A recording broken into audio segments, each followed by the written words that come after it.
Ever wondered how to make the perfect cannoli at home? Welcome to the world of this traditional Italian dessert straight from the heart of Sicily.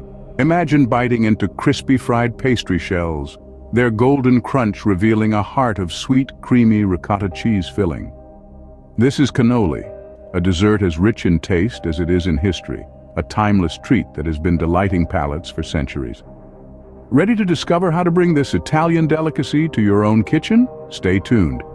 First, we'll prepare the dough for our cannoli shells. The process begins by whisking together flour, granulated sugar, and a pinch of salt in a large bowl. Now, here's where the magic happens. We introduce cold, unsalted butter, cut into small pieces.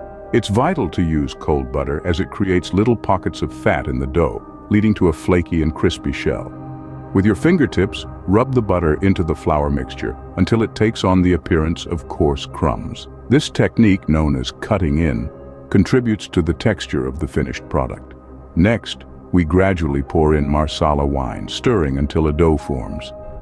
Marsala wine adds a distinctive flavor, but white wine can be used as a substitute. Once the dough comes together, turn it onto a lightly floured surface and knead until it's smooth and elastic. This step develops the gluten in the flour, providing structure to the cannoli shells. Now let the dough rest for 30 minutes while we move on to the next step. Now it's time to roll out our dough and shape our cannoli shells. Let's dive straight into it. After resting, our cannoli dough is ready to be transformed. We'll divide it into 2 portions for easier handling. Then, on a lightly floured surface, we'll roll each portion out until it's incredibly thin. We're talking about 1/8 of an inch thick. This thinness ensures that our shells will be perfectly crispy after frying. Next, we need to shape our shells. Using a round cutter or a glass, we'll cut out circles from our rolled dough. Each of these circles will become a cannoli shell. To form the iconic shape, we'll wrap each circle around a metal cannoli tube, slightly overlapping the edges and pressing to seal. Now for the exciting part, frying. We'll heat vegetable oil to a temperature of 350 degrees Fahrenheit or 175 degrees Celsius. Then we'll fry our cannoli shells in batches until they achieve a golden brown hue and become crispy. This should take about 2 to 3 minutes. Remember, safety first. We'll use metal tongs to carefully remove the shells from the hot oil. To drain any excess oil and allow them to cool, we'll transfer our shells to a paper towel-lined plate. It's crucial that our shells cool completely before we fill them. With our shells ready and cooling, we can now prepare our filling. The filling is the soul of the cannoli, and it's surprisingly simple to make. The key here is to start with whole milk ricotta cheese that's been well drained. This ensures we get a creamy filling, not a watery one. So let's get started.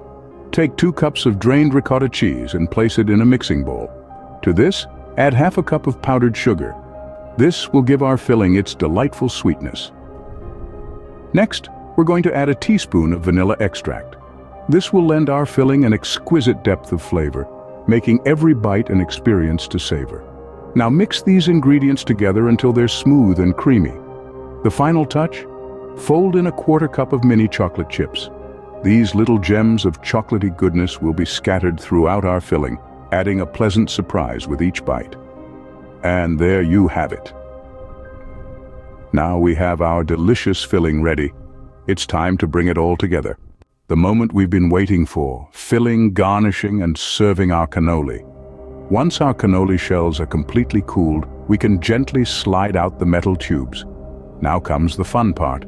With a spoon or a piping bag, we'll fill each cannoli shell with our creamy, sweet ricotta filling. Make sure to fill each end of the shell, but leave a little space at the ends for our garnish. Speaking of garnish, let's add a delightful finishing touch. You can garnish the ends of your cannoli with candied fruit or chopped pistachios, or dust them with powdered sugar for an extra sweet finish. The last but most important step is to serve the cannoli immediately.